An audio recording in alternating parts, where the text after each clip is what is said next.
lalu. Baik. Sudah 11 bulan saya nggak punya kerjaan tetap. Nafkah yang saya berikan ke istri sangat minim sekali. Keluarga istri meminta saya untuk pisah. Akhir-akhir ini istri juga sudah tidak tahan. Istri saya bekerja. Sebenarnya kami masih saling menyayangi. Istri saya masih cinta sama saya. Ustadz, gimana saya menyikapi masalah ini? Apa saya ikuti maunya istri dan keluarga? Saat ini istri saya lagi didekati pria lain yang lebih mapan dan kaya. Salahkah saya kalau memukul pria tersebut? Karena pria itu telah mengambil kesempatan dalam kesempitan rumah tangga kami. Ustadz minta amalan atau wirid untuk melapangkan rezeki. Ini ada hubungannya sama tema nggak ini? Hah? Jawab atau enggak? Kasihan. Ya udahlah, karena malam terakhir ya.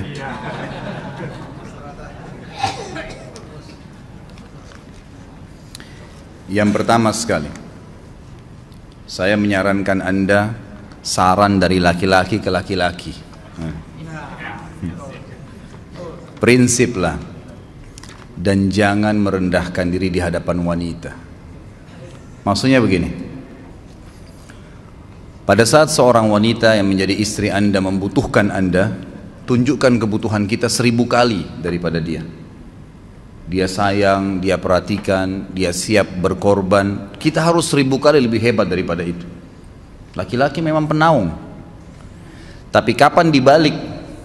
Kalau saya pribadi, kapan dia tidak butuhkan, menunjukkan kebutuhan, saya 1000 kali tidak butuh sama dia. Untuk apa Anda merendahkan diri di depan seorang wanita yang kalau memang dia tidak bisa menjadi seorang istri? Karena kapan wanita sudah menyombongkan diri di hadapan laki-laki, tidak akan ada wibawa sama sekali. Ini poin dulu dalam pembukaan. Dan selalu saya sarankan siapapun ikhwah yang minta saran saya dalam masalah rumah tangga, yang paling pertama ini saya ucapkan, saya bukan menyuruh Anda menjadi keras, bukan. Tapi saya mengajak Anda untuk punya prinsip dalam hidup. Wibawa, pemimpin rumah tangga. Dibutuhkan kita butuh, tidak dibutuhkan ya sudah. Masih banyak gantinya. Dia mau ganti laki-laki lain, silahkan, ahlan wa sahlan, silahkan. Allah akan gantikan penggantinya yang lebih baik. Dan itu harus bisa kita punya prinsip. Memang begitu. Kalau ini kita terapkan dalam kehidupan kita, kita akan sangat mudah hidup. Terkadang subhanallah ada pengorbanan berat. Berpisah dengan meninggal, berpisah karena masalah dosa yang dilakukan oleh pasangan kita, jelas haram.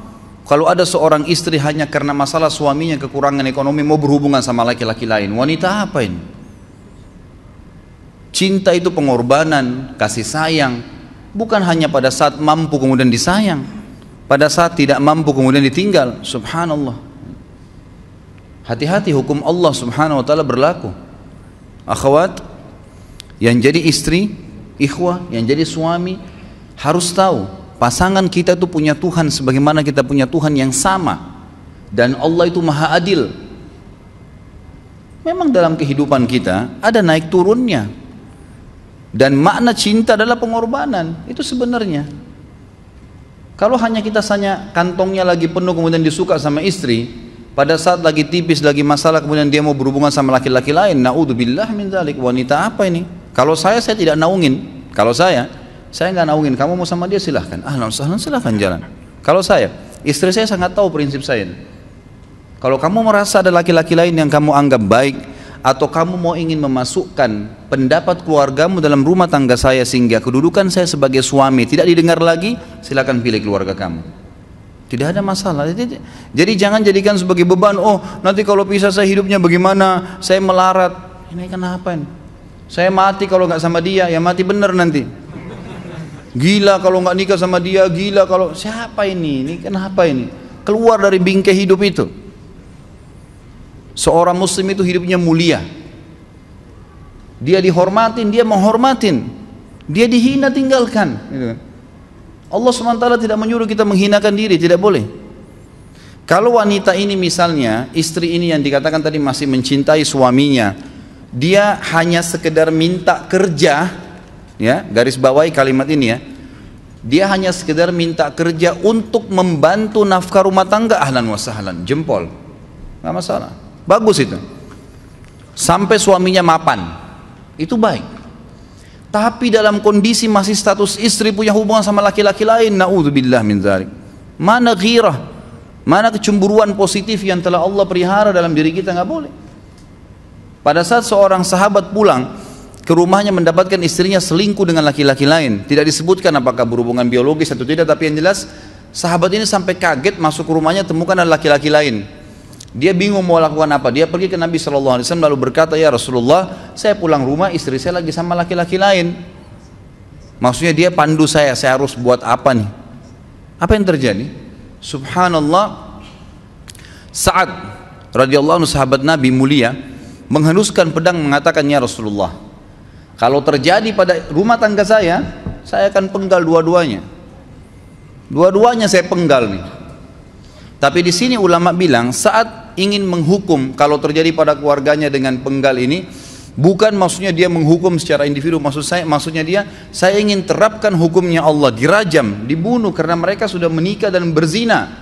Hukum Allah terapkan, kemuliaan agama harus ada. Harus begitu. Seorang istri yang mau tinggal di bawah naungan kita sementara kita sudah berkorban di bawah terik matahari, sudah bekerja, sudah memilih dia dari sekian banyak wanita, kemudian dia mau berkorban, hormatin dia, junjung dia, lindungin dia, rangkul dia, gitu kan? Bela dia, memang harus begitu. Tapi kalau masih dalam naungan, kemudian sedikit himpit masalah ekonomi lalu berhubungan sama laki-laki lain, naudzubillah, jangan dipertahankan, berbahaya sekali, gitu kan? Jangan Anda menjadi laki-laki lemah gitu. Saya kemarin ditelepon oleh dua orang sekaligus, subhanallah. Sahabat dekat telepon kepada saya, laki-laki. Ustadz maaf mau ngomong sebentar. Baik silahkan. Ustadz saya ini, istri saya pulang ke rumah ke kampung ayahnya ibunya karena alasan mengurus ayah dan ibunya. Akhirnya saya sama anak-anak ditinggal di sini sendiri. Setiap kali saya panggil pulang, dia bilang sudahlah saya nggak mau pulang. Kalau mau nikah lagi silahkan. Dia bahasakan begitu. Bagaimana sarannya Ustadz? Saya bilang nikah lagi. Dengan tegas saya bilang nikah lagi. Kalau tidak terbuka pintu fitnah. Perempuan itu kenapa harus pilih orang tuanya? Tidak boleh secara syar'i. Nggak boleh. Sudah menerima akad nikahnya seorang laki-laki, laki-laki itu yang dinomorsatukan di atas ayahnya, nggak ada alasan. Kalau suami izinkan boleh urus orang tua, kalau nggak diizinkan tidak boleh, nggak boleh. Bagaimana dia tinggalkan suaminya sama anaknya? Kaget itu saya katakan begitu. Iya, bahkan sekarang hukum poligami sudah wajib bagi Anda, nggak boleh. Wajib sekarang. Ini ragu mau melangkah seakan-akan poligami itu dosa, padahal dia ditinggal oleh istrinya. Bagaimana bisa ini? Ada laki-laki seperti ini nggak punya prinsip, harus melangkah. Dia sudah dapat jawaban saya dikasih, ini Ustadz teman saya juga mau bicara, masalahnya sama lagi. Ustadz istri saya tinggalkan saya, Ustadz kayak mau menangis. Sebentar, jangan pakai nangis laki-laki. Apa ini cengeng? Ditinggal wanita nangis, subhanallah. Orang nangis itu ditinggal meninggal Rasulullah SAW, ketinggalan sholat subuh berjamaah, itu nangis. Nggak jadi jihad, nah itu nangis. Ditinggal perempuan nangis, la ilaha illallah. Allah ciptakan perempuan lebih banyak daripada laki-laki. Ini bukan menurunkan martabat perempuan ya. Artinya harus seorang pemimpin itu punya wibawa. Nggak bisa, kalau nggak akan dianggap remeh nanti. Istri itu dinaungin, dilindungin, dididik, diberikan haknya ia. Berikan berlipat-lipat penghormatan sebagaimana dia berikan satu penghormatan, nggak apa-apa. Tapi jangan sampai menginjak martabat seorang pemimpin, tidak boleh. Akhirnya saya sampai bilang sama dia, akhi, ambil keputusan. Kamu mau balik sama saya berumah tangga di sini, atau kamu pilih rumah orang tua kamu? Oh saya pilih orang tua saya, baik saya ceraikan kamu sekarang. Assalamualaikum, tutup telepon, selesai. Jangan lama-lama. Cengeng sekali, udah sujud sama Allah, saya masih berat cintanya Allah. Ia minta kepada Allah subhanahu wa ta'ala, minta gampang dihilangkan dari hati. Sebagaimana dia datang dia bisa keluar, gampang itu. Subhanallah ya, jangan terlalu mencintai dunia berlebihan. Kalau saran saya, Kalau istri anda ini tanya baik-baik, kalau kamu bekerja hanya karena mau bantu nafkah rumah tangga sekarang, ahlan wa sahlan, silahkan. Selama pekerjaan halal, antar dia ke tempat kerjanya. Muliakan dia, jaga, jemput pada saat pulang, anda pembelahnya, begitu. Tapi kalau berhubungan sama laki-laki, ada subhanallah suami, depannya dia istrinya telepon laki-laki lain dan dia menerima itu. Mana ini? Dalam agama haram, wallah haram itu hukumnya. Nggak boleh. Itu namanya dayuth dalam agama. Nabi SAW mengatakan Allah melaknat dayuth. Kata sahabat, siapa itu dayuth ya Rasulullah? Laki-laki yang tidak punya cemburu terhadap pelanggaran agama yang terjadi pada istrinya. Gimana caranya? Nggak boleh dalam agama Islam, gitu kan? Makanya biasakan hati kita terisi dengan cinta kepada Allah SWT dan bukan cinta kepada manusia. Mencintai istri karena Allah yang perintahkan, mencintai suami karena Allah yang perintahkan. Jadi semua karena Allah. Tidak ada kata-kata hilang, tidak ada rugi kalau kita meninggalkannya. Jadi ini hal mendasar yang saya tahu, Allahu alam. Jadi sampaikan seperti itu. Kalau wirid apa? Saran saya adalah memperbanyak istighfar kepada Allah SWT. Gunakan momen musibah itu sebagai kesempatan untuk mendekatkan diri dengan Allah Subhanahu wa taala. Begitu ya.